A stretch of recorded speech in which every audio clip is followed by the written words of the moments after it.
முதல் தீர்மானத்தை வாசிப்பதற்காக டாக்டர் ஆர்.ஜி. கோவிந்தசாமி அவர்கள், மருத்துவர், முன்னாள் சட்டப்பேரவை உறுப்பினர்.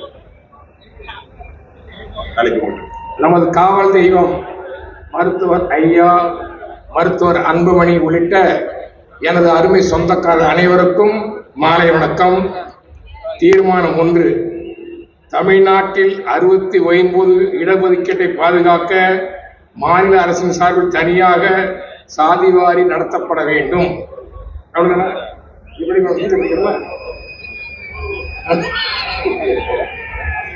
இரண்டாவது தீர்மானத்தை வாசிப்பதற்காக ஆலைமணி அவர்களை, மாநில செயலாளர் வன்னியர் சங்கம் ஆலைமணி அவர்களை அழைக்கின்றோம்.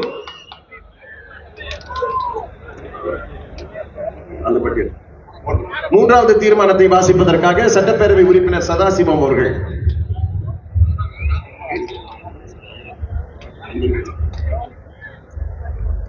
சட்டப்பேரவை உறுப்பினர் வெங்கடேஸ்வரன் அவர்கள் மூன்றாவது தீர்மானத்தை வாசிப்பார். நாம் வணங்கும் சமூக நீதி காவலர், தமிழின போராளி மருத்துவர் ஐயா, மருத்துவர் அன்புமணி ராமதாஸ் ஐயா உள்ளிட்ட அனைவருக்கும் வணக்கம். மூன்றாவது தீர்மானம், உச்சநீதிமன்ற தீர்ப்பின் அடிப்படையில் வன்னியர்களுக்கு உடனடியாக இடஒதுக்கீடு வழங்க வேண்டும் என்று இந்த கூட்டத்தின் வாயிலாக தமிழக அரசை வலியுறுத்தி தீர்மானிக்கப்படுகிறது. நன்றி, வணக்கம். இரண்டாவது தீர்மானத்தை வாசிக்க வருகிறார் திரு ஆலயமணி அவர்கள். தமிழகத்தில் ஏன் இந்தியாவிலே வரலாறு படைத்திட்ட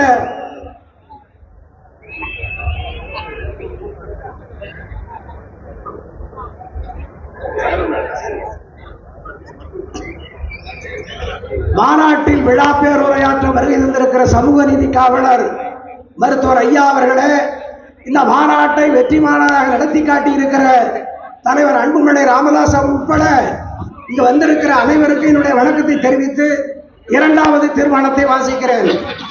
ஜாதிவாரி மக்கள் தொகை கணக்கெடுப்பு போராடி சாதித்த மருத்துவர் ஐயா அவர்களுக்கு நன்றியும் பாராட்டுகளும்.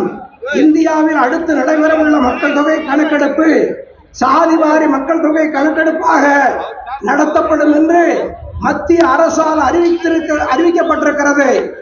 இந்தியா விடுதலை அடைந்த பின் முதல் முறையாக கிட்டத்தட்ட 100 ஆண்டுகளுக்கு பிறகு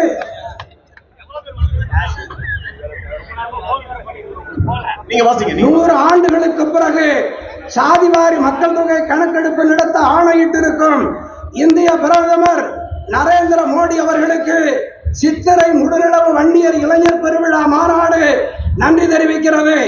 இந்தியாவில் குறிப்பாக தமிழ்நாட்டில் சாதிவாரி மக்கள் தொகை கணக்கெடுப்பு நடத்தப்பட வேண்டும் என்பதற்காக மருத்துவர் ஐயா அவர்கள் மேற்கொண்ட முயற்சிகளும் போராட்டங்களும் எண்ணில் அடங்காதவை. 20/7/1980 வன்னியர் சங்கம் தொடங்கப்பட்ட போது அதில் நிறைவேற்றப்பட்ட முதல் தீர்மானமே சாதிவாரி மக்கள் தொகை கணக்கெடுப்பு நடத்தப்பட்டு அதன் அடிப்படையில் அனைத்து சமூகங்களுக்கும் இடஒதுக்கீடு வழங்கப்பட வேண்டும் என்பதுதான்.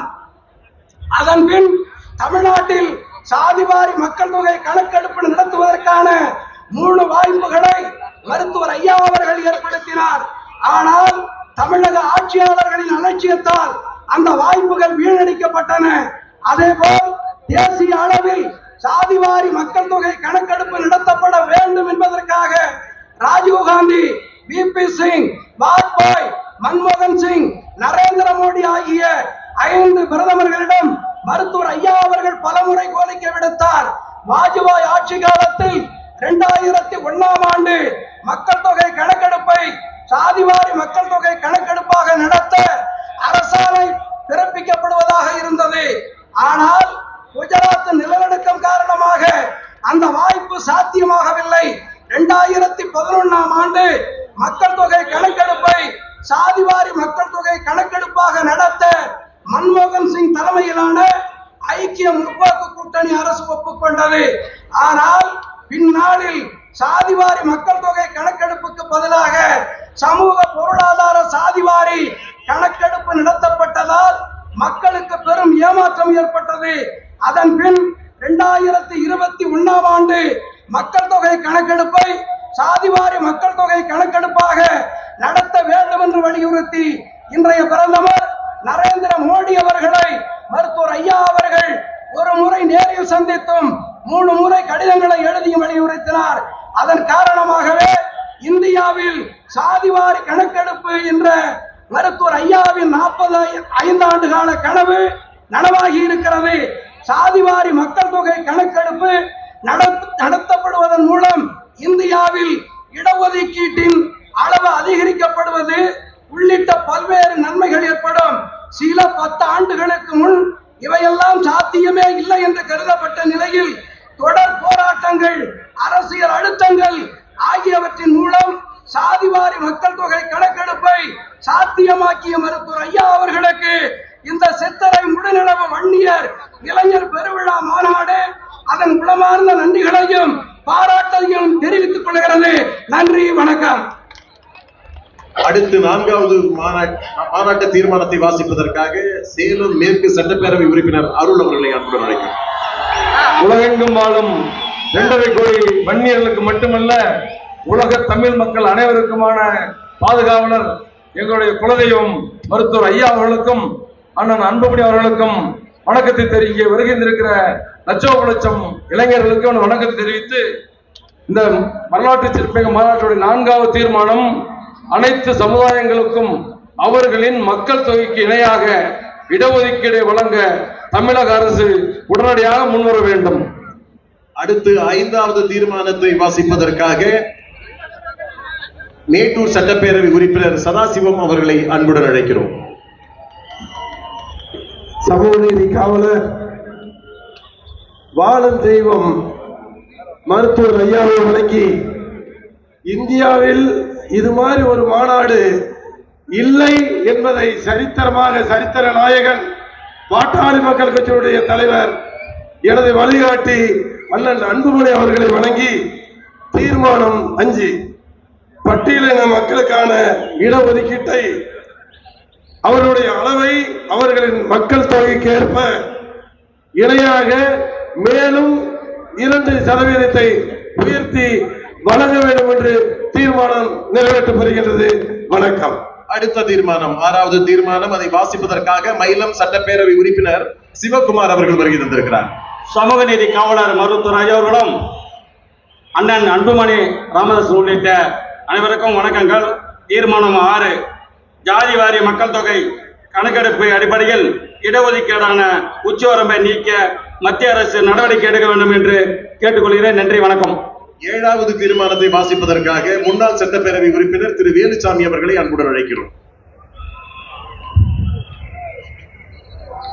தமிழின போராளி, இந்தியாவின் இரும்பு மனிதர் மருத்துவர் ஐயா, எங்களின் எதிர்காலம் மருத்துவர் சின்னையா உள்ளிட்ட இங்க லட்சோப லட்சம் குழுமிருக்கிற உங்கள் அனைவருக்கும் எனது முதற்கண் வணக்கத்தை தெரிவித்துக் கொண்டு, மத்திய அரசின் கல்வி மற்றும் வேலை வாய்ப்புகள் பிற பிற்படுத்தப்பட்ட வகுப்பினருக்கு கொடுக்கப்பட்டிருக்கிற 77% இன்றைக்கு அந்த சமூகங்களுக்கு முழுமையாக அனுபவிக்க முடியவில்லை.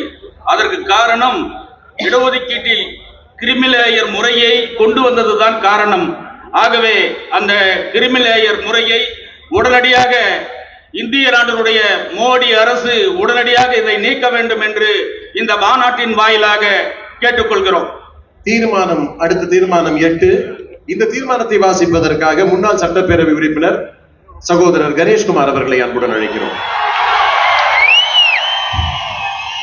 நம்முடைய குடும்ப தலைவர் குலதெய்வம் மருத்துவர் ஐயா அவர்களையும் வருங்கால தமிழகம் மருத்துவர் சின்னையா அவர்களையும் இந்த மாநாட்டின் நாயகர் மருத்துவர் சின்னையா உள்ளிட்ட அனைவரையும் வணங்கி, மாநாட்டின் தீர்மானம் 8, தனியார் துறையில் இடஒதுக்கீட்டை நடைமுறைப்படுத்திட வேண்டும். அரசு துறையில் வேலை வாய்ப்புகள் ஆண்டுக்கு ஆண்டு குறைந்து வரும் நிலையில் பிற்படுத்தப்பட்ட நிலையில் உள்ள மக்களின் சமூக முன்னேற்றத்தை உறுதி செய்ய தனியார் துறையில் இடஒதுக்கீட்டை நடைமுறைப்படுத்துவது தவிர்க்க முடியாதாகிறது. மத்திய அரசு துறைகளில் ஆள் குறைப்பு, பொதுப்பணித்துறைகளில் நிறுவனங்களில் தனியார் மயம் போன்ற காரணங்களால் அரசு துறை வேலை வாய்ப்புகள் குறைந்து வருகின்றன. 2001ஆம் ஆண்டில் மத்திய அரசு துறைகளில் உள்ள 36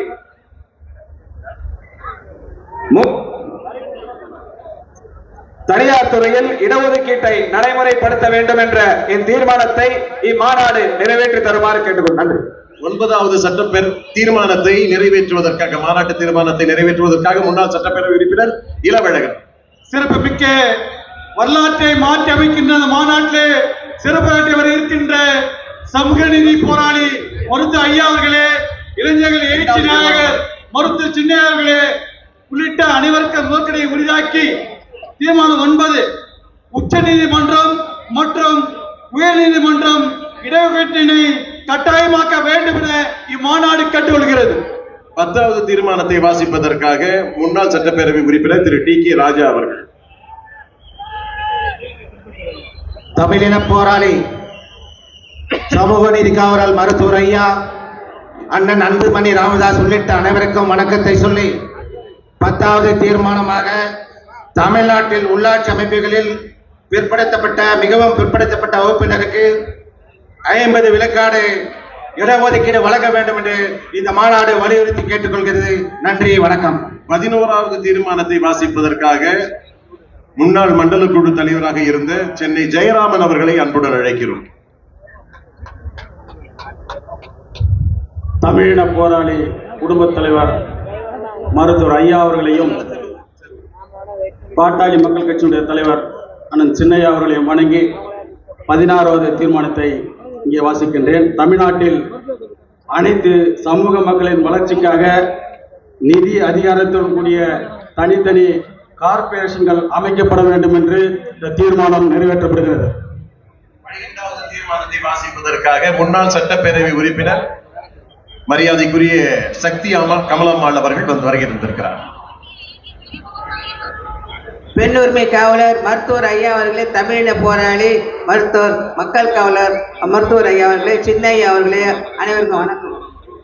தமிழ்நாட்டில் கல்வி, தனிநபர் வருமானம், மனிதவள குறியீட்டில் பின்தங்கிய நிலையில் உள்ள வட மாவட்டங்களின் முன்னேற்றத்திற்கு சிறப்பு திட்டத்தை செயல்படுத்த வேண்டும். வணக்கம். அடுத்தபடியாக 13வது தீர்மானத்தை வாசிப்பதற்காக பொறுப்பாளர் நிர்மலா ராஜா அவர்களை அன்புடன் அழைக்கிறோம். பெண் உரிமை காவலர் மருத்துவர் ஐயா அவர்கள் உலக அளவிலே இந்த சிறப்பு மிகுந்த மாநாட்டை நடத்தி காட்டிய எங்கள் இளைஞரணி எழுச்சிநாயகன் சின்னையா அவர்களுக்கும் முதற்கண் வணக்கம். முழு மது விலக்கை நடைமுறைப்படுத்தவும் போதைப் பொருட்களை ஒழிக்கவும் தமிழக அரசு நடவடிக்கை எடுக்க வேண்டும் என தீர்மானிக்கப்படுகிறது. 14வது தீர்மானத்தை வாசிப்பதற்காக செல்வகுமார் அவர்கள், பொறுப்பாளர் செல்வகுமார் அவர்கள் வருகிறார். குலதெய்வம் மருத்துவர் ஐயா, இளம் போராளி சின்னையா உள்ளிட்ட அனைவருக்கு வணக்கம். ஜம்மு காஷ்மீர் பயங்கரவாத தாக்குதலில் கொல்லப்பட்ட சகோதர சகோதரிகளுக்கு வீர வணக்கம். பயங்கரவாதத்தை ஊக்குவிக்கும் பாகிஸ்தானுக்கு எதிராக எதிர்காலத்திலும் இந்தியாவின் ராணுவ நடவடிக்கைக்கு பாட்டாளி மக்கள் கட்சி முழு ஆதரவு அளிக்கிறது. நன்றி. 14 தீர்மானங்கள் இங்கே நிறைவேற்றப்பட்டிருக்கின்றன. 14 தீர்மானத்தையும் பொறுப்பாளர்கள் வாசிக்க கேட்டீர்கள். முழுமையான தீர்மானங்கள் பின்னாளிலே பத்திரிகையாளர்களுக்கும் மற்றவர்களுக்கும் வழங்கப்படும்.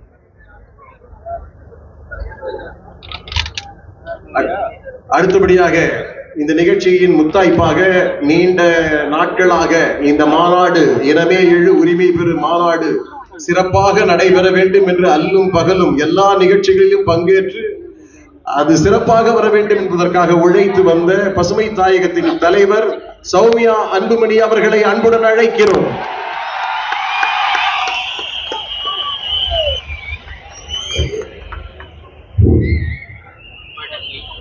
என் நெஞ்சுக்கினிய சொந்தங்களே வணக்கம். சமூக நீதி காவலர் மருத்துவர் ஐயா அவர்களுக்கும் மருத்துவர் அன்புமணி ராமதாஸ் அவர்களுக்கும் மேடையில் அமர்ந்திருக்கும் அனைத்து பெரியவர்களுக்கும் மேடைக்கு கீழே அமர்ந்திருக்கும் அனைத்து பெரியவர்களுக்கும் என் பணிவான வணக்கங்களை தெரிவித்துக் கொள்கின்றேன். நமக்கெல்லாம் இந்த இரவில் ஒளியை கூட்டிக் கொண்டிருக்கும் இந்த சித்திரை முழு நிலவுக்கு என் நன்றி கலந்த வணக்கம். சித்திரை முழு நிலவு வன்னிய இளைஞர் பெருவிழா மாநாட்டிற்கு அலை கடல் என திரண்டு வந்திருக்கும் உங்களை எல்லாம், என் அன்பு செல்வங்களை எல்லாம் பார்க்கும் பொழுது மிகுந்த மகிழ்ச்சி என்று சொல்வதை விட மிகுந்த நெகிழ்ச்சி என்றுதான் சொல்ல வேண்டும். ஏனென்றால் எத்தனையோ மைல்களுக்கு அப்பால் இருக்கக்கூடிய வெளிநாட்டில் இருந்து கூட நம் சொந்தங்கள் வந்திருக்கிறார்கள். அண்டை மாநிலங்களில் இருந்தும் கூட நம்முடைய சொந்தங்கள் வந்திருக்கிறார்கள். எத்தனையோ சிரமங்களை தாண்டி, வாகனங்கள் சிரமம், போக்குவரத்து சிரமம், இவற்றையெல்லாம் தாண்டி தமிழ்நாட்டில் உள்ள அனைத்து ஊர்களில் இருந்தும் வந்திருக்கும் அனைத்து சொந்தங்களுக்கும் ஒற்றுமையாக இங்கே உங்களை பார்ப்பதில் மிகுந்த மகிழ்ச்சி, அதைவிட மிகுந்த பெருமை. எப்பொழுதுமே நம்முடைய வீட்டு பெருமையை பேசுவதென்றால் எல்லோருக்கும் பிடிக்கும். நம் பிறந்த வீட்டு பெருமையை பேசுவதென்றால் மிகவும் பிடிக்கும், கொள்ளை மகிழ்ச்சி. அதைத்தான் நாம் இன்று செய்து கொண்டிருக்கிறோம். நம்முடைய பாட்டன், நம்முடைய முப்பாட்டனுடைய பெருமையை பேசி மகிழ்ந்து கொண்டிருக்கும் நாள்தான் இன்றைய சித்திரை முழுநிலவு நாள். நம் முன்னோர்கள் இல்லை என்றால் நாமும் இல்லை. அது எந்த அளவு உண்மையோ அதே போல் நாம் இல்லை என்றால் நம் முன்னோர்களும் இல்லை. ஏனென்றால் நம் முன்னோர்களின் பெயரை சொல்ல நீங்களும் நாமும் மட்டும்தான் இருக்கிறோம். வேற யாரும் நம் முன்னோர்கள் பெயரையோ, அந்த தியாகிகள் பெயரையோ, அந்த வள்ளல்கள் பெயரையோ, அந்த ராஜாக்களின் பெயரையோ, ராஜாதி ராஜாக்கள் பெயரையோ சொல்லவே மாட்டாங்க. சொல்லவும் தயங்குவாங்க, மறந்தும் போயிடுவாங்க. அந்த முன்னோர்களான ராஜாதி ராஜாக்களுடைய பெயரை சொல்வதற்கு நாம் மட்டும்தான் இருக்கிறோம். அதனால நாம் தான் நம் முன்னோரை இன்னும் கூட நினைவில் வைத்திருக்கிறோம். இந்த மாநாட்டு திடல், திருவிடந்தை திடல், நித்திய கல்யாண பெருமாள் கூடிக்கொண்டிருக்கும் இந்த திடலில் இந்த மாநாடு சிறப்பாக நடந்து கொண்டிருக்கிறது. அந்த திடலில் எதிரில் இருக்கும் இந்த நிலம் இருக்கிறதே, அது ஆயிரங்காணி ஆளவந்தார் நாயகருடைய நிலம். 1300 ஏக்கரை கோவிலுக்கும் மக்களுக்கும் தானமாக வழங்கிய ஆயிரங்காணி ஆளவந்தார். அந்த இடத்தில் கடல் நீரை குடிநீராக்கும் திட்டம் ஒன்று நடைபெற்று கொண்டிருக்கிறது நீண்ட காலமாக. சென்னை மக்களுக்கு இந்த திட்டத்தின் மூலமாக தான் நல்ல தண்ணீர் கிடைத்து கொண்டிருக்கிறது. ஆனால் அந்த திட்டத்திற்கு கூட ஆளவந்தார், ஆயிரங்காணி ஆளவந்தார் நாயக்கரின் பெயரை யாருமே வைக்கவே இல்லை. அதை கூட நாம் தான் சொல்ல வேண்டும், நாம் தான் அதை அவர்களுக்கு நினைவுபடுத்த வேண்டும். அதனால்தான் நம் முன்னோர்களின் பெருமையை பேசுவதற்கு உங்களையும் நம்மையும் தவிர வேறு யாரும் இல்லை என்று சொல்கின்றேன். உங்களுக்கு உங்களின் பெருமையை நினைவூட்டவே இந்த மாநாடு. நீங்கள் அனைவரும் நலமாக இருக்க வேண்டும். இங்க வந்திருக்கும் குழந்தைங்க, பெரியவங்க, இளைஞர்கள், இளம் பெண்கள், இளம் சிங்கங்கள், உங்களையெல்லாம் பார்க்கும் பொழுது தோன்றது ஒன்றுதான்.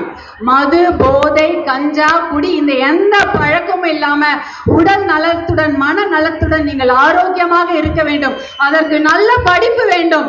இன்றைய சூழ்நிலையில் படிப்புக்கு நிறைய பணம் இருந்தாதான் படிக்க முடியும். வேலை வாய்ப்பு என்பது மிகவும் கம்மி, நல்ல வேலையும் கிடைப்பதில்லை. அரசு வேலை என்பது இல்லவே இல்லை. புதிய ஆசிரியர்களை நியமிப்பதில்லை, புதிய போக்குவரத்திற்கு காவலர்களை எடுப்பதில்லை. நிறைய விஷயங்களுக்கு ஆள் பற்றாக்குறை அரசு துறையில் இருக்கிறது. அரசு வேலை என்பது இல்லை. இதற்காகத்தான் இடஒதுக்கீடு நாம் கேட்டுக்கொண்டிருக்கின்றோம். இந்த நிலைமை நீடிக்க கூடாது. நீங்கள் எல்லாம் நன்றாக படிக்க வேண்டும், நல்ல வேலையில் அமர வேண்டும், சுய தொழில் செய்ய வேண்டும். ஏதாவது ஒரு படிப்பையும் மீறி ஒரு தனித்திறமைகளை வளர்த்து கொள்ள வேண்டும். முனைப்புடன் செயல்பட்டால் கண்டிப்பாக நல்ல எதிர்காலம் இருக்கின்றது. உங்களை எல்லாம் பார்க்கும் பொழுது உங்களை எல்லாம் சிங்க பெண்களே என்று சொல்வதா இல்லை இளஞ்சிங்கங்களே என்று சொல்வதா என்று தெரியவில்லை. இருந்தாலும் என் குழந்தைகளை எப்படி சொல்வேனோ அதே போலதான் சொல்கிறேன். என் அன்பு செல்வங்களே, என் செல்லங்களே, உங்களுடைய வரலாறை இன்று நீங்கள் பார்த்தீர்கள். நம்முடைய வரலாறை நினைவில் வைத்துக் கொள்ளுங்கள். நீங்களும் நாமும் சேர்ந்து மீண்டும் ஒரு வரலாறை படைப்போம், மீண்டும் ஒரு வெற்றி வரலாறை படைப்போம் என்று எழுச்சியுடன் வீரத்துடன் கூறிக்கொண்டு உங்களிடமிருந்து அன்போடு விடைபெற்றுக் கொள்கின்றேன். நன்றி, வணக்கம். சிறப்பு, மிக சிறப்பு. அடுத்தபடியாக உரையாற்ற வருகை தருகிறார் வன்னிய சத்திரிய நல வாரியம், ஆந்திராவை சேர்ந்தவர். வன்னிய சத்திரிய நல வாரியத்தினுடைய தலைவர், அதாவது சேர்மனாக இருக்கின்ற CR ராஜன் அவர்களை சிறிது நேரம் உரையாற்ற அழைக்கிறேன்.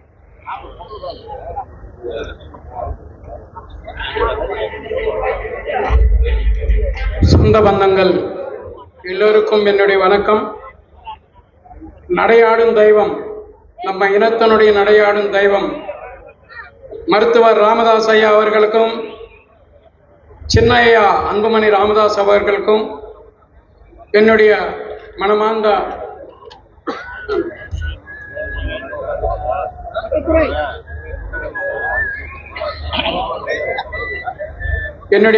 வணக்கங்கள்.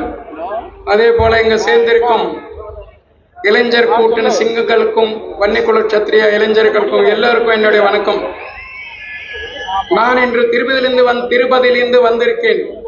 என் பேரு CR ராஜன். நான் தெலுங்கு தேசம் பார்ட்டி மாவட்ட தலைவராக, சித்தூர் மாவட்ட தலைவராகவும், அதே போல வன்னிக்குழு சத்திரிய கார்பரேஷன், அதாவது கவர்மெண்ட் கார்பரேஷன் சேர்மனாக இருக்கிறேன். ஆனால்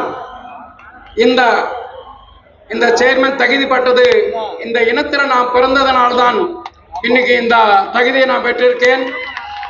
ஆந்திரா மாநிலத்தில் இருந்தாலும் திரு சந்திரபாபு நாயுடு அவர்கள் நம்ம இனத்தை மதித்து இதுக்காக ஒரு கார்பரேஷன் ஏற்பாடு செய்து பைனான்சியலா நம்ம எல்லாம் முன்னேற வேண்டும் என்று ஆந்திராவிலே ஒரு திட்டமிட்டார். அதுக்காக தான் அந்த பொறுப்பை எனக்கு விட்டார்.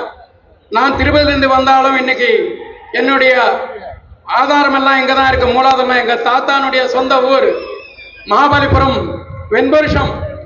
அதே போல எங்க அப்பாத்தா வீடு பெரிய நெம்மேலி. ரொம்ப சந்தோஷமா இருக்கிறது உங்களெல்லாம் சந்திப்பதில். போனா சின்னையா அவர்கள், ஒரு காங்கிரசினுடைய மூத்த தலைவர், ஒரு செய்தி சொன்னார். இன்னைக்கு தமிழ்நாட்டிலே முதலமைச்சர் பொறுப்பை ஏற்றுக்க தகுதியான ஆள் யார் என்றால் அவர் சின்னையா அன்புமணி ராமதாஸ் அவர்கள் தான். இதுக்காக நம்ம ஒரு உறுதியை எடுக்க வேண்டும். இன்னைக்கு நம்ம உறுதியோடு இருந்தால்தான் நம்ம அவரை ஆக்க முடியும். வரப்போறும் தேர்தலில் நம்ம எல்லோரும் அவர் முதலமைச்சரா பார்க்கணும் என்றால் நம்ம எல்லாரும் சிறப்பா பணியாட வேண்டும். ஒவ்வொரு நம்ம கம்யூனிட்டிக்கு, அதாவது நம்ம இனத்துக்கே இல்லாம எல்லா இனத்தையும் நம்ம ஒற்று சேர்த்துக்கொள்ளு நம்ம எல்லாம் அமைச்சர் ஆகிறதுக்கு அவருக்கு உத்தரவு கொடுத்தா கண்டிப்பா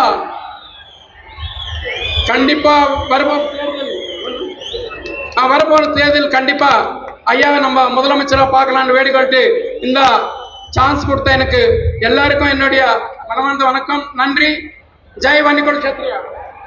கர்நாடக முன்னாள் சட்டப்பேரவை உறுப்பினர் ஐயா அவர்கள் இதோ உங்கள் மத்தியிலே ஐயா அவர்கள் மேடையிலே தோன்றுகிறார். கொடியிலே ஏற்றி வைத்த தமிழின போராளி அவர்கள் சிறப்பு நிகழ்ச்சியிலே சிறப்புரையாற்றுவதற்காக இதோ உங்கள் மத்தியிலே நம்முடைய ஐயா அவர்கள். லட்சக்கணக்கில் குவிந்திருக்கிறீர்கள். ஐயா அவர்கள் உரையாற்ற இருக்கிறார். அடுத்தபடியாக கர்நாடக முன்னாள் சட்டப்பேரவை உறுப்பினர், கர்நாடக நடிகரும் கூட இவர், அகில உலக சத்திரியரை சேர்ந்தவர் நரேந்திர பாபு அவர்கள் உரையாற்றார்.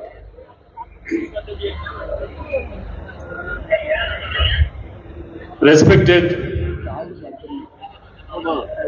Ayya Ramdas ji, respected my beloved inspiring leader Dr. Ambumani Ramdas ji, GK Mani ji, my young friend Ganeshan ji, and all the delegates who have come from different parts of South India and from all India, and also from Bhopal, Madhya Pradesh, Mali ji, and also Ramnath ji from Delhi, and also Lingde ji from Maharashtra. This is my humble prayer since ಈ ಮಹಾಕೂಟದಲ್ಲಿ ಬಂದಿರೋ ಎಲ್ಲರಿಗೆ ನನ್ನ ನನ್ರಿ ವಣಕ್ಕಂ. It's a great pleasure for me to see such a wonderful leaders assembled in Mahabalipuram. After Kumbh Mela, I am seeing such a huge Mela here. I am so much thankful to you. My dream since long time, I want some one years should become the Chief Minister of Tamil Nadu. This is my dream. Not from today. Since when I attended 30 years back in Dharmapuri and Salem convention, and with Ayya, we have formed a OBC movement about 4 decades in Bangalore city. Then Kanshiram ji and also Ayya ji had come, and today such a huge gathering with a vision. See that in the Nattu Makkalu Oravatti Munna, they should become the Chief Minister of Tamil Nadu. With these dream and these resolution, let us move forward. Unity is strength, and if we are united, we can win. If we are divided, we will lose. That with this message, I conclude. Thank you all for giving this opportunity. Nandri, Vanakkam. முன்னாள் மேலவை உறுப்பினராக இருந்தவர் PR Ramesh அவர்கள் 2017-2023 இருந்து கர்நாடகாவிலே மேயராகவும் இருந்திருக்கிறார். PR Ramesh அவர்களை அன்புடன் மேடையில் பேச அழைக்கிறேன்.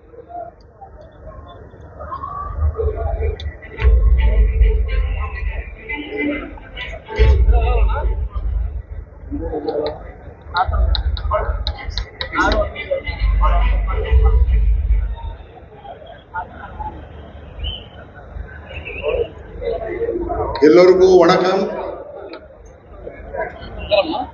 ஸ்டேஜ் மேலே இருக்க எங்க ஐயா ராமதாசும் அவருக்கு வணக்கம் சொல்லுதான். அன்புமணி ராமதாஸ்,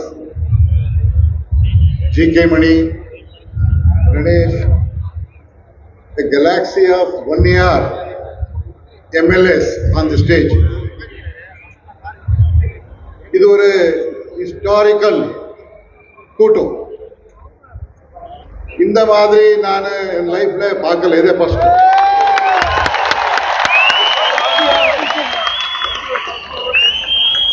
ஒன்னியாரெல்லாம் திராவிட பிரதேசத்துல ஒரு தர்மமா பார்த்து, தர்மமா நடத்து, தர்மமா வாழ்த்தை கொடுத்தா ஜனமே ஒன்னியார். தர்மத இன்னொரு பேரு ஒன்னியார். நம்ம ಬೆಂಗಳೂರು, ಮೈಸೂರು, ಕರ್ನಾಟಕಗಳು ವನ್ನಿಕುಲ ಕ್ಷತ್ರಿಯ, ಅಗ್ನಿಕುಲ ಕ್ಷತ್ರಿಯ, படியாச்சி, பள்ளி, இந்த மாதிரி நிறைய இருக்கு. ஆனா நாம சவுத் கர்நாடகா மட்டும் இந்த வன்னியார் இருக்காரு. ஆனா தமிழ்நாடுல இந்த மாதிரி போட்டோ, இந்த மாதிரி நம்ம வன்னியார் இருக்கிறது எனக்கு ஒரு பெருமை இருக்கு. ஆனா இந்த பெருமை என்ன ஆகும்னா, நம்ம தமிழ்நாடுக்கு இந்தியா சவுத்ல எவ்வளவு டெம்பிள்ஸ் இருக்கு, எவ்வளவு டெவலப் ஆயிருக்கு, அதோட every development, every temple கன்ஸ்ட்ரக்ஷன்ல Vanniyar பாத்திரம் இருக்கு, வன்னியார் அவர கொடிகை இருக்கு. இந்த மாதிரி தமிழ்நாடுக்கு நம்ம வன்னியார் சீஃப் மினிஸ்டர் ஆகும். நெக்ஸ்ட் 100% ஆகிறாரு ஒரு நம்பிக்கை இருக்கு. இந்த மாதிரி ஒரு கூட்டத்தில் எனக்கு ஒரு அவகாசம் கொடுத்து உங்களை எல்லாம் பார்க்கிற ஒரு பாக்கியம் எனக்கு கொடுத்திருக்காருக்கு. நம்ம அன்புமணி ராமதாஸ்க்கு, அப்புறம் GK மணிக்கு நான் நன்றி நன்றி நன்றி. ஜெய் ஹிந்த், ஜெய் கர்நாடகா. அடுத்தபடியாக ஆந்திர பிரதேசத்தை சேர்ந்தவர், 2 முறை சட்டப்பேரவை உறுப்பினர், 2 முறை அமைச்சராக இருந்தவர், பல்வேறு துறைகளில் இருந்தவர், அக்னிகுல சத்திரியர் வகுப்பை சார்ந்த கொல்லூர் ரவீந்திரா அவர்கள் உங்கள் மத்தியிலே உரையாற்ற அன்புடன் அழைக்கிறேன். தற்பொழுதும் அமைச்சராக இருக்கிறார் கொல்லூர் ரவீந்திரா அவர்களை அன்புடன் அழைக்கிறேன். Present minister now.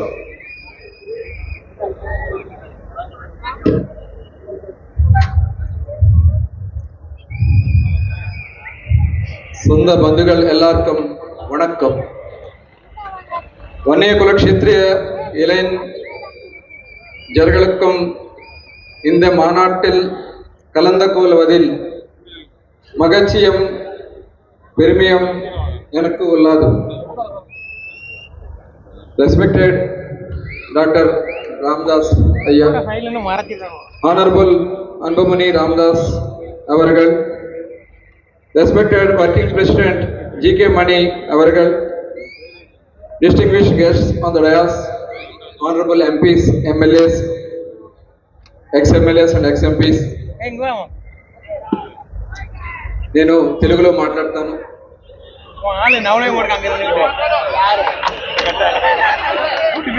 ఎక్కడున్న భాష ఒకటే,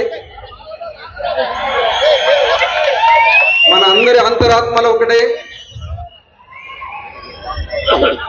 ఈరోజు తమిళనాడులో వన్యకుల క్షత్రియులుగా, ఆంధ్ర రాష్ట్రం అగ్నికుల క్షత్రియులుగా పుట్టిన, పిలిపించుకున్న మనందరి రక్తం ఒక్కటే, మనందరి ఆత్మలు ఒక్కటే. చాలా సంతోషం. మనం వన్యకుల క్షత్రియులుగా ప్రాణమిస్తే ప్రాణమిస్తాం. పోరుగంటూ వస్తే ఏరి వేస్తాం. పౌరుషానికి ప్రతీక వన్యకుల క్షత్రియులు. మరి ఈరోజు మన చరిత్ర చెప్తా ఉంది.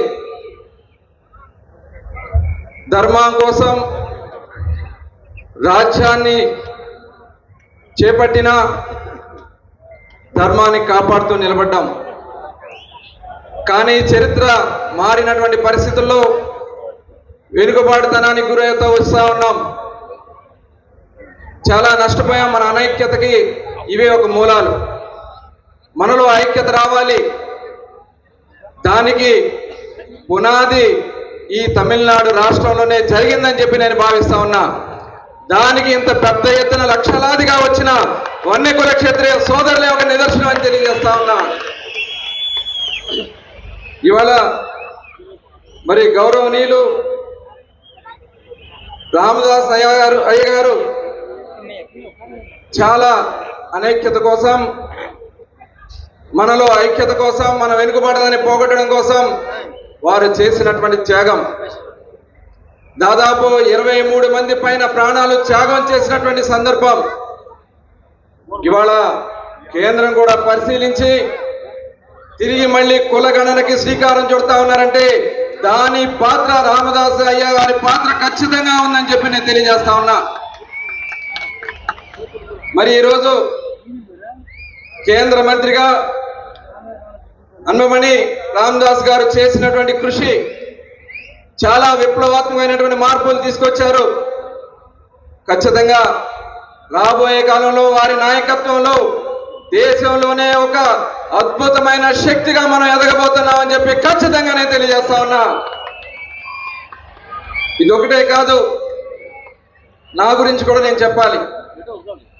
ఆంధ్ర రాష్ట్రంలో అగ్నికుల క్షత్రియులుగా వన్యకుల క్షత్రియులుగా పిలువబడుతున్నటువంటి మనకు మా ముఖ్యమంత్రి చంద్రబాబు నాయుడు గారు విన్నంటి నడిపారు. 99లో మామయ్య గారికి, నడుకుతున్న నరసింహారావు గారికి ఎమ్మెల్యే టికెట్ ఇచ్చి ఫస్ట్ టైం ఎమ్మెల్యే అయిన మంత్రిగా ఇచ్చినటువంటి పార్టీ తెలుగుదేశం పార్టీ అని నేను ఈ సందర్భంగా తెలియజేస్తా ఉన్నా. అలాగే రెండోసారి నన్ను కూడా 2014-19లో ఎమ్మెల్యేగా తొలిసారి గెలిస్తే అతి కీలకమైనటువంటి పదవుల్లో నన్ను నిలబెట్టారు. కానీ దురదృష్టం 2019లో ప్రభుత్వం పోయింది. బలహీన వర్గాన్ని అణిచేయాలనే ఏకైక లక్ష్యంతో ఆ రోజు ఉన్నటువంటి ముఖ్యమంత్రి జగన్మోహన్ రెడ్డి ఒక అక్రమ కేసు పెట్టి, నా మీద ఒక మర్డర్ కేసు పెట్టి నన్ను 54 రోజులు రాజమండ్రి జైల్లో పెట్టడం జరిగింది. చాలా బాధపడ్డా. చెయ్యని తప్పుకి నన్ను ఇబ్బందులు పెట్టారని బాధపడ్డా. తిరిగి మళ్ళీ చంద్రబాబు నాయుడు గారు నాకు అండగా నిలబడ్డారు. చివరికి ఆయన్ని కూడా ఇబ్బంది పెట్టి ఆయన్ని కూడా 50 రోజులు జైల్లో పెట్టారు. తిరిగి మళ్ళీ 2024 ఎన్నికల్లో అందరి సపోర్ట్తో కూటమిగా ఏర్పడి అంబమణి రామదాస్ గారు కూడా ఆ రోజు ప్రచారానికి వచ్చి ఈ రోజు ఒక మంచి ప్రభుత్వం ఆంధ్ర రాష్ట్రంలో వచ్చిందంటే దానికి కృషి ఉందని చెప్పి ఖచ్చితంగానే తెలియజేస్తా ఉన్నా. మరి ఈ సందర్భంగా మీకు చివరిగా చెప్పేది, యువతున్నారు, మీరందరూ కూడా ఐకమత్యంగా ముందుకు నడవండి. మీకు తోడుగా భారతదేశంలో ఒక మంచి నాయకత్వం ఉంది. ఇవాళ ఆ నాయకత్వానికి మీరందరూ కూడా తోడుగా ఉండి మన వర్గాల అభివృద్ధి కోసం కృషి చేయాలని మనస్ఫూర్తిగా కోరుకుంటూ అందరికీ ధన్యవాదాలు.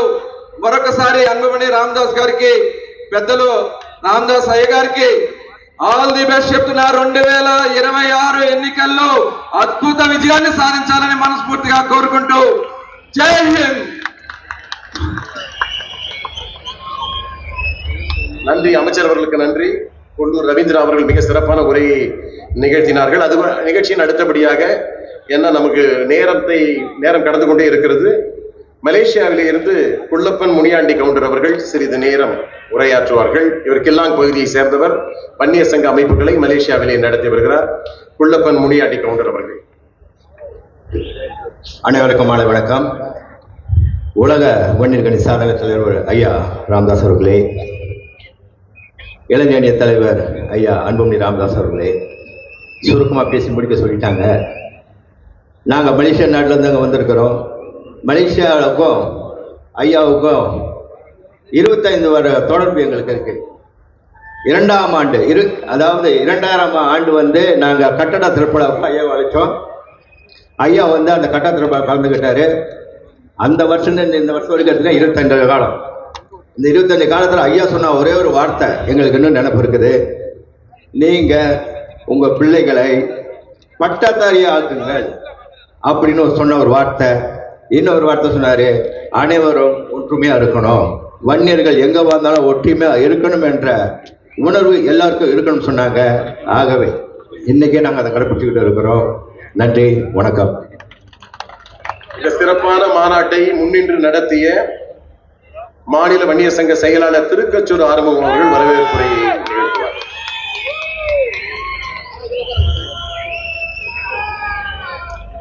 பன்னிரண்டு ஆண்டுகளுக்கு பிறகு நடைபெறுகிற வன்னியர் சங்க மாநாட்டிற்கு சிறப்புரை வழங்க இருக்கிற நம்முடைய குடும்ப தலைவர் வன்னியர்கள் குலவிளக்கு மருத்துவர் ஐயா அவர்களே, இளைஞர் எழுச்சி நாயகர் 108 நாயகர் மருத்துவர் சின்னையா அவர்களே, இந்த நிகழ்ச்சியில கலந்து கொண்டிருக்கிற கௌரவ தலைவர் அண்ணன் JKM அவர்களே, வன்னியர் சங்க தலைவர் அண்ணன் பூத்த அருள்மொழி அவர்கள் உள்ளிட்ட இந்த மேடையிலே இருக்கிற அனைவருக்கும் மற்றும் அமர்ந்திருக்கிற உங்கள் அனைவரையும் வருக வருக என வரவேற்பதில் மகிழ்ச்சி அடைகிறேன்.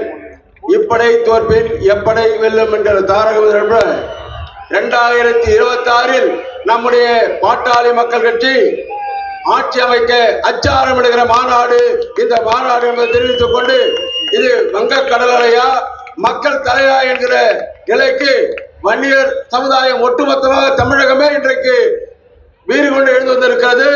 இப்போது நம்முடைய வாகனங்கள் இன்னும் செங்கற்பட்டை கடந்து இருக்கிறது என்று சொன்னால் இந்த இடம் தாங்காது. அவ்வளவு வாகனங்கள் இன்னும் வந்து கொண்டிருக்கின்றன என்ற செய்தியை சொல்லி நீங்கள் வந்த உங்கள் அனைவருக்கும் மீண்டும் ஒரு முறை வருக வருக என வரவேற்று முடிக்கிறேன். நன்றி, வணக்கம். நிகழ்ச்சியின் தொடர்ச்சியாக தொடர்ந்து இந்த மாநாட்டு நிகழ்வுகளை முன்னின்று நடத்திய மேலாள் தொடர்வண்டித்துறை அமைச்சர் AK மூர்த்தி அவர்கள் சிறிது நேரம் உரையாற்றுவார்கள்.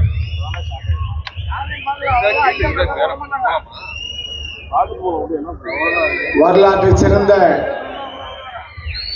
மாபெரும் இந்த மாநாட்டு குழு தலைவர், முன்னாள் மத்திய சுகாதார அமைச்சரும் நாடாளுமன்ற உறுப்பினர், பாட்டாளி மக்கள் கட்சியுடைய தலைவர் மரியாதைக்குரிய அண்ணன் அன்புமணி ராமதாஸ் அவர்களே, இந்த நிகழ்ச்சிக்கு வருகை தந்து உலகெங்கும் வாழ்கின்ற தமிழருக்கு எந்த ஒரு பாதிப்பு வந்தாலும் நான் இருக்கிறேன் என்று மக்களுக்காக பாடுபட்டு இருக்கின்ற 50 ஆண்டு காலம் மக்களுக்காக உழைத்துக் கொண்டிருக்கிற என்னுடைய குடும்ப தலைவர் மருத்துவர் ஐயா அவர்களே, நிகழ்ச்சியிலே பங்கேற்கின்ற பாட்டாளி மக்கள் கட்சியும் நம்முடைய வன்னிய சொந்த அனைவரும் வருக வருகிற வரவேற்று, நேரமில்லை, 1 மாத காலத்தை இந்த நிகழ்ச்சியை நடத்த வேண்டும் என்று அண்ணன் அன்புமணி ராமதாஸ் அவர்களும் அவரோடு தொடர்ந்து பணியாற்றி இந்த சிறப்பாக ஐயாவுக்கு பெருமை சேர்க்க வேண்டும் என்று சொல்லி அவருடைய குழந்தைகள் இருக்கின்ற 3 குழந்தைகளும் இரவு பால தாத்தாவுக்கு பெருமை சேர்க்க வேண்டும் என்று சொல்லி உழைத்துக் கொண்டிருந்த அனைத்து குழந்தைகளுக்கும் வந்திருக்கின்ற பாட்டாளி மக்களுடைய நிர்வாகிகளுக்கும் பத்திரிகை நண்பர்கள் காவல்துறை நண்பர்களுக்கும் நன்றி தெரிவித்து விடைபெறுகிறேன். நன்றி, வணக்கம். அடுத்து உரையாற்ற வருகிறார் முன்னாள் சட்டப்பேரவை உறுப்பினர் மாநில செயலாளர் கார்த்திக் அவர்கள். நம்முடைய குலதெய்வம் மருத்துவர் ஐயா அவர்களுக்கும் நம்முடைய சின்னையா அவர்களுக்கும் உள்ளிட்ட அனைவருக்கும் வணக்கம். இங்கே கூடியிருக்கின்ற மக்களை பார்த்தால் கடற்கரை ஓரத்தில் இருக்கிறோமா அல்லது கடலில் இருக்கிறோமா என்ற அளவிற்கு இந்த வன்னியர் சமுதாய மக்கள் இன்றைக்கு லட்சம் மக்கள் ஐயா அவர்களும் நம்முடைய சின்னையா அவர்களுடைய பேச்சை கேட்பதுக்காக வந்திருக்கிறார்கள். உங்களுக்கு ஒன்றை மட்டும் சொல்லிக் கொள்கின்றோம். 1987 நடைபெற்ற மிகப்பெரிய ஒரு சாலை மறியல் போராட்டத்துக்கு பிறகு வன்னியர் உள்ளிட்ட 108 சமுதாயத்துக்கு இடஒதுக்கீடு பெற்றோம். என்று இந்த அரசாங்கம் நீங்கள் இந்த மிகப்பெரிய ஒரு கூட்டத்தை பார்த்து 10.5 இடஒதுக்கீடை நீங்க கொடுக்கவில்லை என்றால் அடுத்த தேர்தலில் இதற்கான பாடத்தை நீங்கள் கட்டாயம் புகுட்டுவ நேரும் என்பதை மட்டும் இந்த நேரத்தில் தெரிந்து கொண்டு, இந்த காவல்துறை மூலியமாக வன்னியர்கள் எவ்வளவு பேர் கூடியிருக்கிறார் என்பது உங்களுக்கு தெரியும். இன்றும் ஒரு காலம் இருக்கிறது, ஓராண்டு காலம் இருக்கின்றது. இந்த ஓராண்டு காலத்திற்குள்ளாக நீங்க நினைத்தால் இந்த 10.5 உறுதி செய்ய முடியும். இதை நீங்க உறுதி செய்யவிட்டால் கட்டாயம் 2026 அதை நாங்கள் பெற்று விடுவோம் என்பதை இந்த நேரத்தில் தெரிந்து கொண்டு, அனைவருக்கும் நன்றி. அனைவரும் பாதுகாப்பாக செல்லுங்கள். இதுவரை எந்த ஒரு பிரச்சனையும் இல்லாமல் ஐயா அவர்களும் நம்முடைய தலைவர் அவர்களும் சிறப்பாக வந்திருக்கிறீர்கள் என்று மன நிறைவோடு இருக்கிறார்கள். அதே போல நீங்கள் செல்லும் பொழுதும் பாதுகாப்பாக செல்லுங்கள் என்பதை தெரிவித்து நிறைவு செய்கிறேன். வணக்கம். நிகழ்ச்சியில் அடுத்தபடியாக உரையாற்றுவதற்காக மூத்த முன்னோடியும் வன்னியர் சங்க தலைவருமான அண்ணன் பூத்த அருள்மொழி அவர்கள் உரையாற்ற வருகிறார்.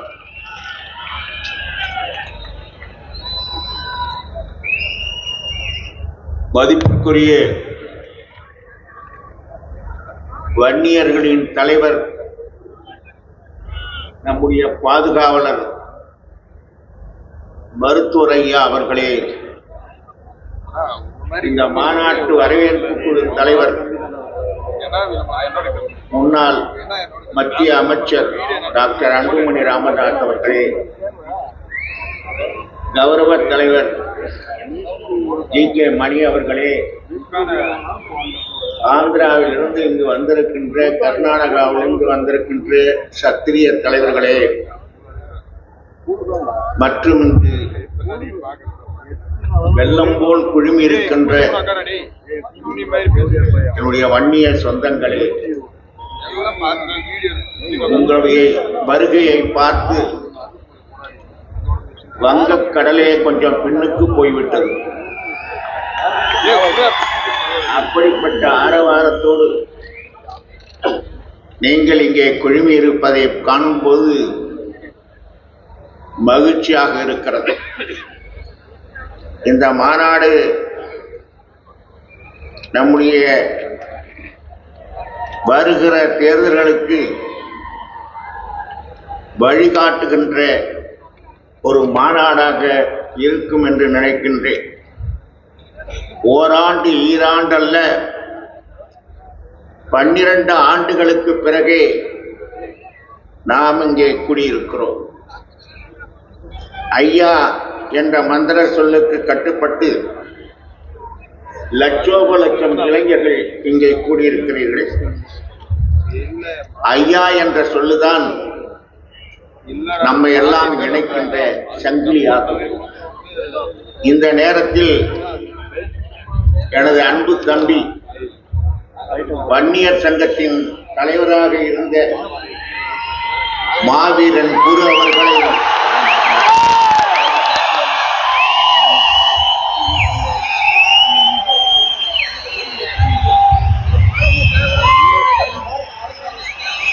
நாம் நினைத்து போற்ற வேண்டும். காலம் சென்றாலும் கூட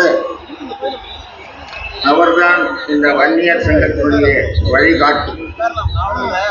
அவர் கடைபிடித்த தத்துவத்தை இந்த உலகம் அறியும். எந்த நிலையிலும் ஐயாவின் கூற்றை மீறியவர் அல்ல.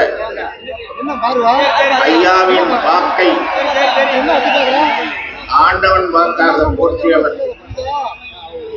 ஐயாவின் சொல்லே லட்சுமண கோடாக ஏற்று என்னாலும் அதை மீறியர் அல்ல குரு.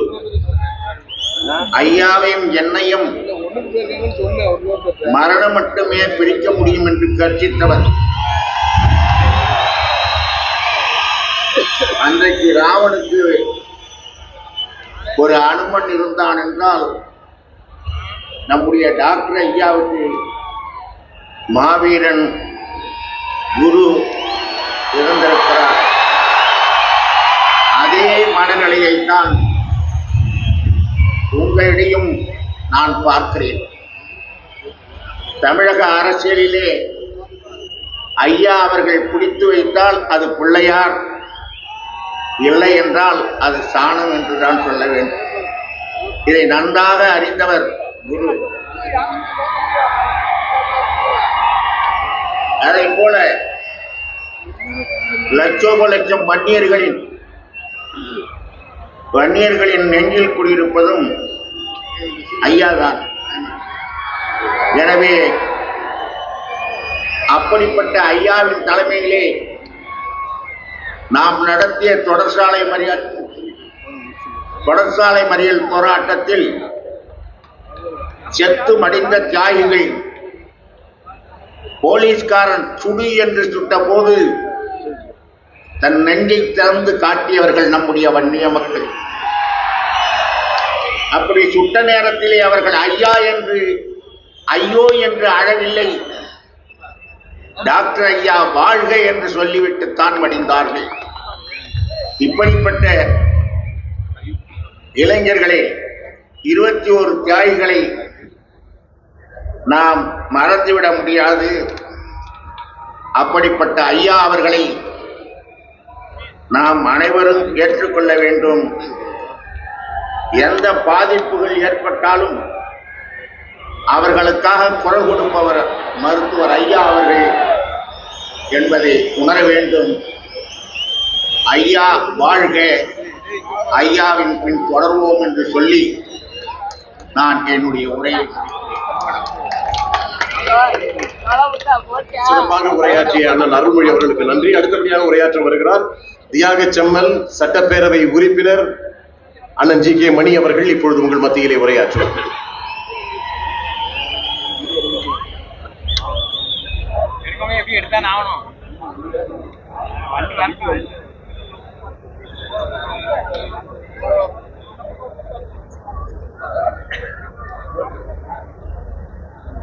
அடுத்தபடியாக உரையாற்ற வருகிறார் சட்டப்பேரவை உறுப்பினர், சட்டப்பேரவை கட்சியினுடைய தலைவரும் கூட அண்ணன் ஜி கே மணி அவர்கள், தியாகச்செம்மல் ஜி கே மணி அவர்கள் இப்பொழுது உரையாற்ற வருகை தருகிறார்.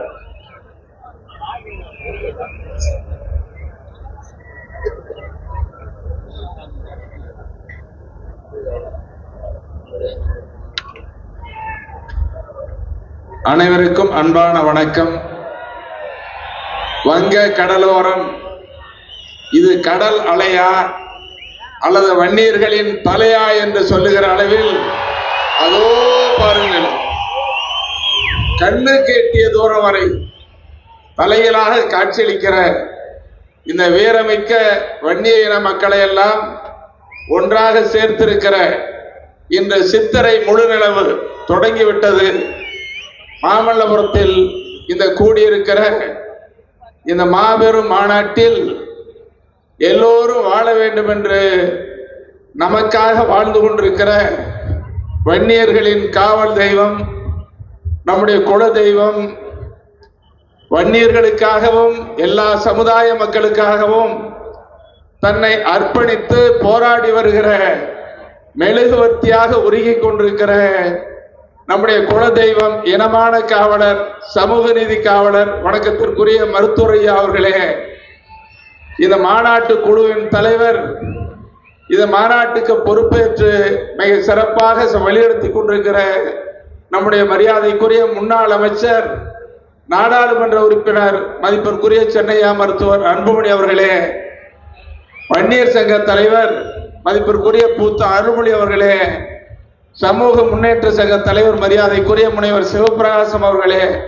இங்கே பேசி அமர்ந்திருக்கிற கர்நாடகா, ஆந்திரா, மற்ற மாநிலங்களில் இருந்து வருகின்றிருக்கிற, மலேசியாவிலிருந்து வந்திருக்கிற அருமை சொந்தங்களே, மேடையில வீற்றிருக்கிற நம்முடைய முன்னணி நிர்வாகிகளே, இதை மாநாட்டிற்கு இரவு பகலாக உழைத்திட்ட அருமை செயல் வீரர்களே, இந்த கூட்டத்தில் மிக பெரிய அளவில் கலந்து கொண்டிருக்கிற ஐயா அவர்களின் கட்டளை ஏற்று இரவு பகலாக உழைத்தவர்கள், ரத்தம் சிந்தியவர்கள், தடியடிப்பட்டவர்கள், காவல்துறை கொடுமையெல்லாம் அனுபவித்த நம்முடைய இயக்கத்துடைய முன்னோடிகள், எல்லாவற்றிற்கு மேலாக வெட்டிவாய் என்று சொன்னால் கட்டி வந்து காலடியில் வைக்க இருக்கிற வீரத்தோடு வந்திருக்கிற வீரமிக்க இளம் சிங்கங்களே, சக்திமிக்க அருமை சகோதரிகளே, உயிரினும் மேலான அன்பு இனமான சொந்தங்களே, பத்திரிகை தொலைக்காட்சி நண்பர்களே, இந்த மாநாட்டிற்கு அனுமதி கொடுத்து முழு பாதுகாப்பையும் வழங்கி கொண்டிருக்கிற காவல்துறை அதிகாரிகள், அரசு மற்றும் இந்த காவல்துறையில பல்லாயிரக்கணக்கான காவலர்கள் பணியாற்றி இருக்கிற காவல்துறை நண்பர்களே, அன்பு சொந்தங்களே, உங்கள் அத்தனை பேருக்கும் அன்பான வணக்கம். உங்கள் அனைவரையும் நானும் ஒருமுறை வருக வருக என வரவேற்கிறேன். இது மாநாடு என்று பார்த்தால் இதுவரை தமிழ்நாட்டில் இப்படி ஒரு மாநாடு நடந்ததே இல்லை என்று சொல்லுகிற அளவிற்கு இது வெற்றி மாநாடு, இது வரலாற்று மாநாடு, இது சரித்திர சாதனை படைக்கிற மாநாடு. ஆகவே இந்த மாநாட்டுக்கு உழைத்திட்ட தமிழ்நாடு முழுவதும் சுழன்று சுழன்று பணியாற்றிய அனைவருக்கும் நன்றியை தெரிவித்துக் கொள்கிறேன். அதோடு இங்கே ஒவ்வொருவரும் எண்ணி பார்க்க வேண்டும். நான் உணர்வோடு வந்திருக்கிறேன், யாரும் அழைச்சிட்டு வரல. நான் உணர்வோடு வந்திருக்கிறேன். என்னுடைய வழிகாட்டி காவல் தெய்வம் ஐயா அவர்களை பார்க்க வந்திருக்கிறேன். என்னுடைய இனமான உணர்வோடு வந்திருக்கிறேன் என்று வருகின்றிருக்கிற உங்கள் அத்தனை பேருக்கு மீண்டும் ஒரு முறை நெஞ்சார்ந்த நன்றியை தெரிவித்துக் கொள்கிறேன். இந்த மாநாட்டில் எல்லாரும் இருக்கிறோம். ஐயா இருக்காங்க, நம்ம சென்னை அன்புமணி இருக்கிறாரு, ஜி.கே. மணி இருக்கிறேன். ஆனா ஐயாவின் செல்ல பிள்ளை நம்முடைய மருத்துவர் அன்புமணியின் அண்ணன், இந்த ஜி.கே. மணியின் அருமை சகோதரன் மாவீரன் குரு இல்லையே இல்லையே என்ற ஏக்கமும் வேதனையும் நமக்கு நெஞ்சிலே இருக்கிறது. இதை என்னாலும் நாம் மறந்துவிட முடியாது. மாவீரன் சொன்ன அந்த வார்த்தைகளை எல்லாம் நாம் எண்ணி பார்த்து பணியாற்ற வேண்டும் என்று உங்களை நான் பணிவன்போடு கேட்டுக்கொள்ள விரும்புகிறேன். இது மாநாடு மிக பிரம்மாண்டமான மாநாடு என்று சொன்னாலும் கூட இந்த மாநாட்டில் நான் உங்களை அன்போடு கேட்டுக்கொள்வதெல்லாம் நேற்று, இன்று, நாளை என்பதை நாம் எண்ணி பார்க்க வேண்டும். நேற்று என்பது என்ன? நேற்று தமிழ்நாட்டில் வன்னியர்களின் நிலை எப்படி இருந்தது? இந்த மருத்துரையா என்ற மகா சக்தி தோன்றி இந்த வன்னியர் சங்கத்தை துவக்கி 7 நாள் சாலை மறியல் போராட்டம், மகாத்மா காந்தியடிகள் தலைமையில் இந்திய நாட்டின் விடுதலை போராட்டத்தை போல தமிழ்நாட்டின் வன்னியர் வாழ்வுக்கு விடுதலை போராட்டம் நடத்திய மகத்தான தலைவர் மாபெரும் சக்தி மருத்துரையா அவர்கள். அதை நாம் எண்ணி பார்க்க வேண்டும். 1000 ஆண்டுகளுக்கு ஒரு முறை அற்புதம் நிகழும் என்று சொல்வார்கள். நாளை என்ன நடக்க வேண்டும் என்று ஒரு தீர்க்க தரிசனத்தோடு எண்ணி பார்க்கக்கூடியவர் நம்முடைய ஐயா அவர்கள். எந்த பதவிக்கும் செல்லவில்லை. இந்த இனமான உணர்வோடு இந்த மக்கள் வாழ வேண்டும் என்ற வன்னியர் சங்கத்தை துவக்கி போராட்டம் நடத்திய நேரத்தில் 21 பேர் இன்னுயிர் நீத்தார்களே. அருமை சொந்தங்களே, இங்க வந்திருக்கிற நீங்கள் 21 பேரையும் எண்ணி பாருங்கள். அவர்கள் வாழ வேண்டும், அவர்கள் குடும்பம் வாழ வேண்டும், மனைவி மக்கள் வாழ வேண்டும் என்று உயிர் துறக்கவில்லை. ஐயா சொன்னார், இந்த சமுதாயம் உரிமை பெற வேண்டும் என்று இன்னுயிர் நீத்தார்களே, அவர்களை ஒவ்வொருவரும் நாம் எண்ணி பார்க்க வேண்டும். அதற்கு பிறகுதான் மருத்துரையா அவர்கள் அரசியல் அதிகாரம் வேண்டும் என்று பாட்டாளி மக்கள் கட்சியை தொடங்கினார்கள். பாட்டாளி மக்கள் கட்சியை தொடங்கிய பிறகு மத்திய அமைச்சர்கள், நம்முடைய சென்னை அன்புமணி மத்திய அமைச்சர் எவ்வளவு சாதனை படைத்தார், செயற்கரிய சாதனை படைத்தார். நம்முடைய தொடர்வண்டி துறையில அமைச்சர்கள் எவ்வளவு சாதனை படைத்தார்கள், நாடாளுமன்ற உறுப்பினர்கள் எவ்வளவு சாதனை படைத்தார்கள். நாங்கள் எல்லாம் சட்டமன்றத்திற்கு சென்றோம். சட்டமன்றத்தில் எவ்வளவு சாதனை, நான் என்னை பற்றி சொல்வதற்காக அல்ல, நான் சட்டமன்றத்திலே பேசும் பொழுது ஒன்றை சொல்லுவேன். இங்கே மருத்துரையா அவர்களின் நிழலாக நின்று கொண்டு பேசுகிறேன், மருத்துரையா அவர்களின் குரலாக பேசுகிறேன் என்று சொல்லி சமூக நீதியை பற்றி, இடஒதுக்கீட்டை பற்றி அதிகம் பேசியது பாட்டாளி மக்கள் கட்சி என்ற வரலாறு தமிழ்நாடு சட்டமன்றத்தில் உண்டு. தமிழ்நாடு சட்டமன்றத்தில் பாட்டாளி மக்கள் கட்சிக்கு ஒரு தனித்தன்மை இருந்தது. அது யார் காரணம் சொன்னா மருத்துரையா அவர்கள் என்பதை நாம் மறந்துவிட முடியாது. இன்னைக்கு ஒரு பெரிய சக்தியா இருந்தான். இன்னைக்கு என்ன நிலைமை? பாட்டாளி மக்கள் கட்சிக்கு அங்கீகாரம் இல்லாத நிலை என்பதை நாம் வேதனையோடு எண்ணி பார்த்து நாளை என்று சொன்னேன். நாளை நடப்பது என்ன என்று கேட்டால் 2016ஆம் ஆண்டு ஐயா அவர்கள் தமிழ்நாட்டின் முதலமைச்சராக மருத்துவர் சென்னை அன்புமணி வர வேண்டும் என்று முதலமைச்சர் வேட்பாளராக அறிவித்தார்கள். தமிழ்நாடு முழுவதும் பேசப்பட்டது. ஆனால் நமக்கு வாய்ப்பில்லை என்று சொன்னாலும் கூட காலம் கனிந்திருக்கிறது. 2016 போய்விட்டது. 2026 நம்முடைய காலம், நம்முடைய காலம், நம்முடைய காலம் என்பதை நீங்கள் ஒவ்வொருவரும் மனதிலே தாங்கி செல்ல வேண்டும் என்று உங்களை வேண்டி வரும் அன்போடு கேட்டுக்கொள்கிறேன். ஏதோ மாநாட்டுக்கு வந்தோம், கூடணும், கலைஞ்சோம் அப்படின்னு இருக்கக்கூடாது. இந்த மாநாட்டில் நாம் ஒவ்வொருவரும் உறுதிமொழி ஏற்க வேண்டும். இது என்னுடைய தலைவர், எங்கள் இனமான காவலர், எங்கள் காவல் தெய்வம் மருத்துவர் ஐயா அவர்கள் வழிகாட்டுதலோடு நாம் ஒன்றுபட்டு உழைக்க வேண்டும். போன உடனே அவர் மாவட்ட செயலாளர், இவர் மாவட்ட செயலாளர் எல்லாரும் சேர்ந்து ஒன்றுபட்டு முன்னாள் இந்நாள் எல்லா பொறுப்பாளர்களும் ஒன்றுபட்டு உழைத்தார், ஊர் கூடி தேர்ந்தெடுத்தார். நாம் வெற்றி உறுதி என்பதை மனதிலே கொண்டு இந்த மாநாட்டில் ஐயா சொல்லுவதை கேட்டு, நம்முடைய சின்னையா அன்புமணி அவர்கள் பேச்சை கேட்டு நீங்கள் ஊருக்கு பாதுகாப்பாக செல்ல வேண்டும். சென்றவுடனே உங்கள் பணி சிறப்பாக அமைய வேண்டும். உழைத்தால் வெற்றி உறுதி, மறந்துவிடக் கூடாது. ஒன்றுபட்ட உழைப்பு, ஒன்றுபட்ட உழைப்பு. நாம் இங்கே ஒன்று கூடி இருக்கிறோம். இந்த ஒன்று கூடிய மாநாட்டினுடைய விளைவு 2026 நாம் ஆட்சி அதிகாரத்தில் பங்கேற்க வேண்டும் என்ற உணர்வோடு உழைக்க வேண்டும் என்று அன்போடு கேட்டு, இந்த மாநாட்டை சிறப்பாக நடத்தி கொண்டிருக்கிற அனைவருக்கும், நம்முடைய குழந்தை செல்வங்கள் உள்ளிட்ட அனைவருக்கும் நன்றி. இங்கே வந்திருக்கிறவர்கள் அனைவருக்கும் நன்றி. பத்திரிகை தொலைக்காட்சி நண்பர்களுக்கு நன்றி. காவல்துறை அனுமதி கொடுத்து பாதுகாப்பு கொடுத்ததற்கு நன்றி. அனுமதி கொடுத்த அரசுக்கும் நன்றி. இங்கே வந்திருக்கிற ஒவ்வொருவருக்கும் உங்களுக்கு பணிவன்போடு நன்றி நன்றி நன்றி என அமர்கிறேன். நன்றி, வணக்கம். ஐயா கட்டளையிட்டார். அண்ணன் அவர்கள் இந்த சித்திரை முழுநிலவு பெருவிழா மாநாட்டை வரலாற்று சிறப்புமிக்க மாநாடாக